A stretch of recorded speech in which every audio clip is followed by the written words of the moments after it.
Remember that it doesn't actually matter how fast you're going as long as you're maxing out your potential. In other words, there's a good chance that you're going to find yourself slowing down somewhere as you reach the later stages of your routine, and you shouldn't worry if that happens. Wearing a fitness tracker or a running watch can help you with this. Something like the Garmin Vivo Active will provide the best of both worlds here by acting as a fitness tracker throughout the day, measuring your heart rate and your steps, etc., but acting as a running watch during training and letting you monitor your route and your metrics. Your maximum heart rate is something you can calculate quite easily. Simply go for a sprint or engage in other activity with maximum effort. Monitor your heart rate and you should find that it never goes beyond a certain point. This point is your max heart rate, and it's what you should be aiming to hit whenever you perform the high intensity portions of these workouts. The speed is less important. And of course, you can also use this to work out 70% of your MHR, which should be your fat burning zone. While HIIT itself is fairly simple to grasp, there are actually a lot of different factors to consider. For example, you need to decide whether to use exercise machines or to avoid them and train outside instead. If you're going to use HIIT for running, for instance, should you use a treadmill or should you head outside and jog and sprint? Well, the answer is that it's up to you, of course, and both have their advantages. What's key to recognize is the different benefits of each and thereby be able to make the best decision for you. Now, a lot of people will look down on exercise machines. There are a number of problems with these. For starters, they prevent you from getting outside, which in itself has a huge number of different health benefits. At the same time, though, you'll also find that running outside has the advantage of training your legs harder and actually uses significantly different biomechanics. That's because running on a pavement or grass will require pulling force generated in your legs as you have to pull your body along the ground. Conversely, when you run on a treadmill, you only need to lift your legs off the ground as the treadmill moves underneath you. As such, there is actually less effort involved in running on a treadmill. Running outside is also a lot more varied.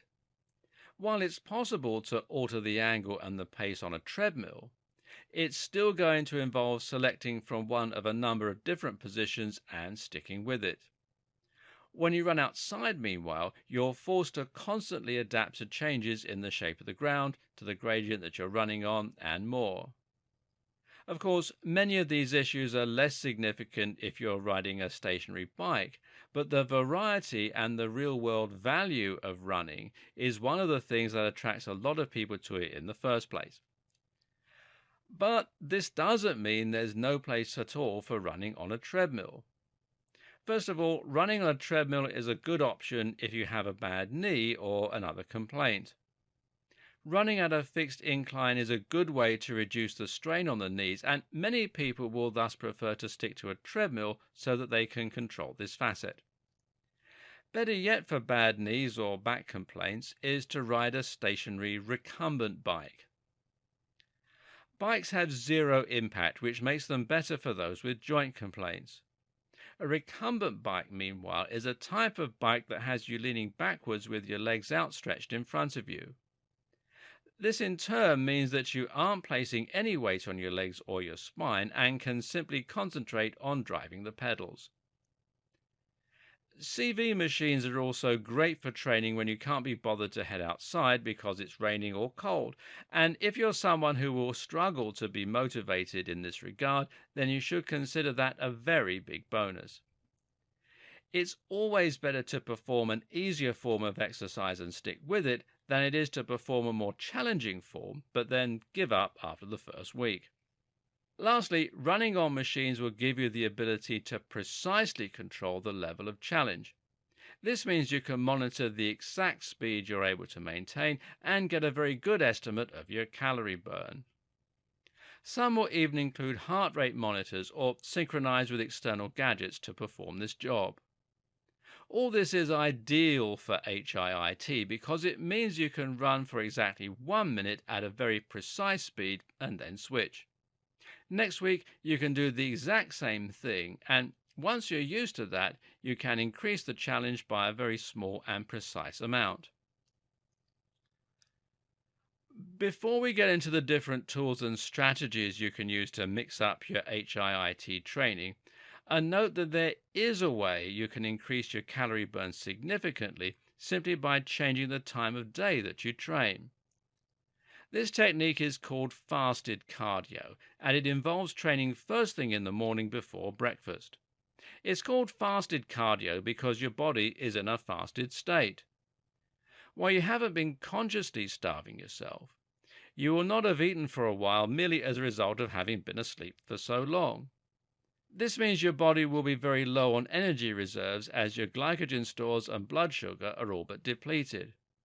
You'll have higher levels of cortisol as a result, which is why many of us are cranky in the morning.